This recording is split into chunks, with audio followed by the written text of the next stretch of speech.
Cette histoire n'est pas simple. Pour la raconter, il faut remonter 100 ans en arrière, en ce 22 décembre 1889, où le roi Rwabugiri, qui régnait depuis une quarantaine d'années, proclama le nom de son successeur. Ce jour-là, une éclipse de soleil plongea le Rwanda dans une obscurité totale. On accusa un grand magicien d'avoir gâté la cérémonie. Il fut exécuté. Le roi Rwabugiri ignorait que les puissances d'Occident, réunies au Congrès de Berlin, venaient de donner son royaume à l'Empire allemand. Le comte von Goetzen prend pied au Rwanda au nom du Reich. Il établit son camp militaire en face de la colline où se trouve la cour royale. Rwabugiri est méfiant. Il charge un jeune homme de recevoir l'émissaire étranger qui le prend pour le souverain. Le comte von Goetzen écrit. Le visage de Rwabugiri est d'une étrange beauté. À plusieurs reprises, il voulut regarder nos genoux, car il ne lui semblait pas croyable que tout notre corps était de la même couleur. Rwabugiri meurt un an plus tard. Une brève guerre de succession éclate. Musinga prend le pouvoir. Son nom de reine est Yuji.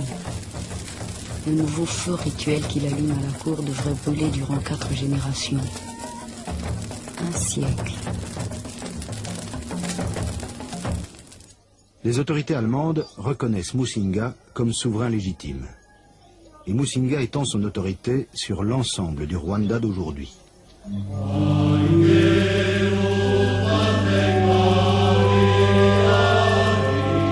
Les premières missions catholiques s'installent.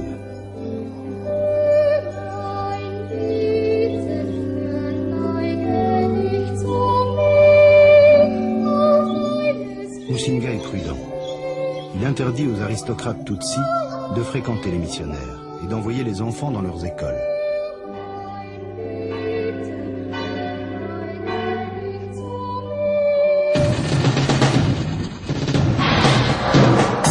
La Première Guerre mondiale se joue aussi en Afrique. Les Belges, venus du Congo, chassent les Allemands du Rwanda en 1916.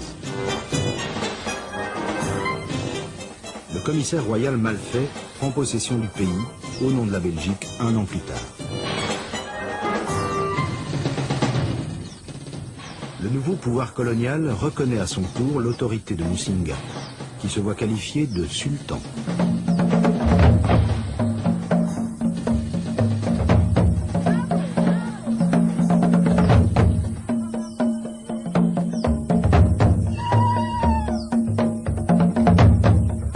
Musinga louvoie entre la haute aristocratie Tutsi traditionnelle et le colonisateur dont les ordres se font de plus en plus pressants.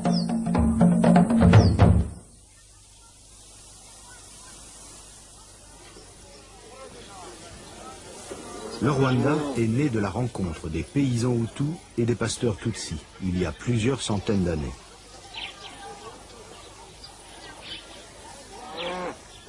Quelques Tutsis, propriétaires des grands troupeaux de vaches, gouvernaient le pays au nom du roi. Les fonctionnaires royaux exigeaient des paysans Hutus un certain nombre de jours de corvée. Ils prélevaient sur eux un tribut en produits vivriers, haricots et sorgho.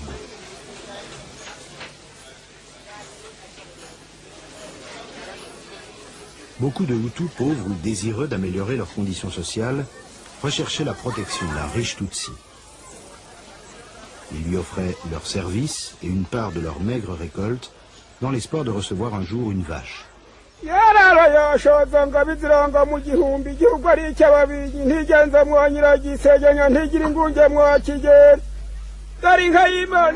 pouvaient en consommer le lait et disposer des taurillons qu'elle mettait bas. Mais la bête continuait à appartenir au maître. Les éleveurs Tutsis devaient également payer un tribut aux autorités royales. Ils leur livraient des cruches de lait. Eux aussi recherchaient la protection d'un riche propriétaire de bétail. Ils composaient sa cour et l'appuyait dans ses alliances politiques.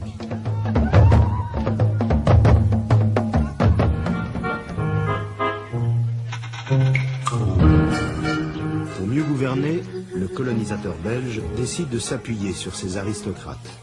Il en fait les agents de son pouvoir.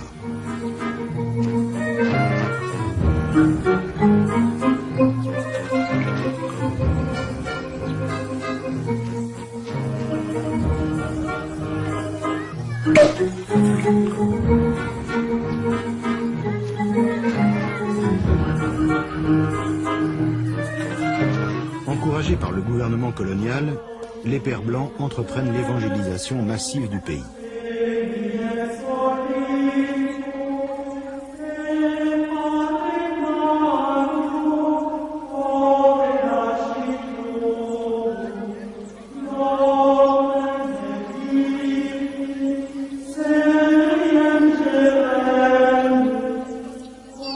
Le Rwanda, dépourvu de ressources économiques, devient une terre de colonisation religieuse.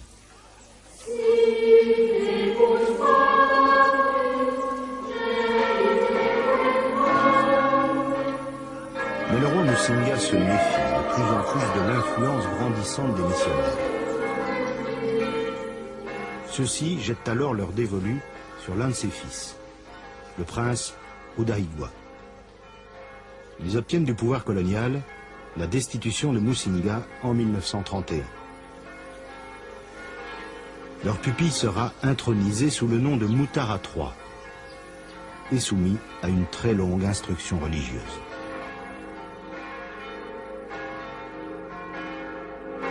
Mutara est enfin baptisé solennellement en 1943.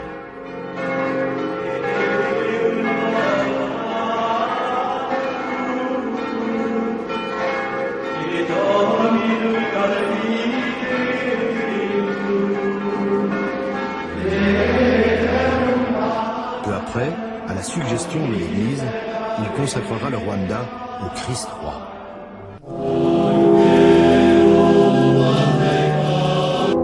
L'Église s'implante triomphalement en sacrant le premier évêque rwandais, Monseigneur Bigirumwami.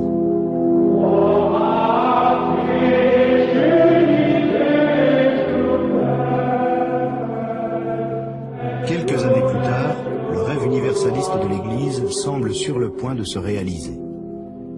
Monseigneur Bigirumwami, l'Africain, sacre à son tour un évêque européen, Monseigneur Peroda.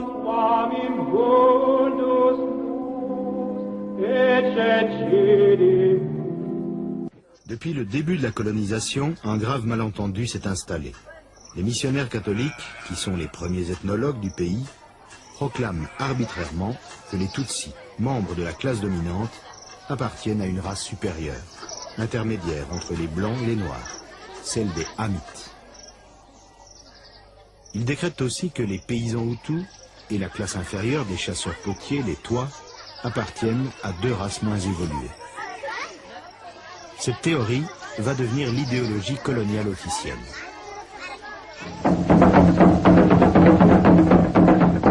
Au Rwanda comme en Burundi, on rencontre trois groupes ethniques nettement distincts. Les Batutsi sont la race dominante. Ils sont venus du nord en menant leurs troupeaux en quête de pâturages nouveaux. Les Bahutus, qui représentent 90% de la population, sont des paysans bantus, à l'âme lourde et passive, ignorant tout souci du lendemain. Ils cultivent les terres qu'ils avaient progressivement conquises en refoulant les premiers occupants du sol, les pygmées batois, et en détruisant la forêt qui abritait ceux-ci.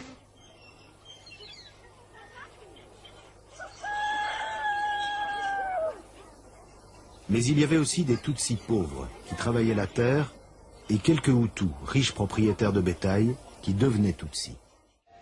La santé physique d'un peuple n'est pas le seul objectif à atteindre. Il faut aussi se préoccuper d'élever son niveau moral et intellectuel en multipliant les écoles. Les frères de la Charité ouvrent à Astrida, aujourd'hui Butare, une école secondaire où quelques Rwandais sont appelés à devenir les auxiliaires de la colonisation.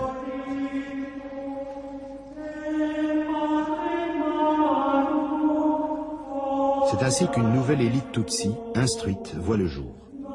Une élite dont les Hutus sont exclus. Pour les Hutus, entrer dans les ordres est l'une des rares façons d'accéder au monde des Blancs. Le roi Mutara prend de plus en plus ses distances avec le pouvoir colonial. Et les Tutsis commencent à mettre en cause la colonisation belge. Les choses vont se gâter lorsque Monseigneur Pérodin devient archevêque et prend en main les destinées du Rwanda. Une partie de l'aristocratie émet des critiques envers l'Église qui craint de perdre ses énormes privilèges. Monseigneur Pérodin, suivi par l'administration coloniale, rompt alors l'ancienne alliance politique. Les Tutsis, désormais, sont considérés comme des ennemis. À l'ombre des séminaires, l'Église, qui détient le monopole de l'enseignement, encourage la formation d'une élite contestataire Hutu. Son chef de file est Grégoire Kayibanda. Il jouit de la confiance de Monseigneur Pérodin. L'Église encourage Grégoire Kayibanda et quelques intellectuels à exposer dans un manifeste rédigé en 1957 les griefs des paysans Hutus, jusqu'alors soigneusement étouffés. La haute aristocratie Tutsi n'y prête malheureusement aucune attention. L'idée de partager le pouvoir ne l'effleure pas. Le feu qui brûle dans l'enclos royal depuis des siècles est sur le point de s'éteindre à jamais. Et l'unité de la nation rwandaise est volée en éclats.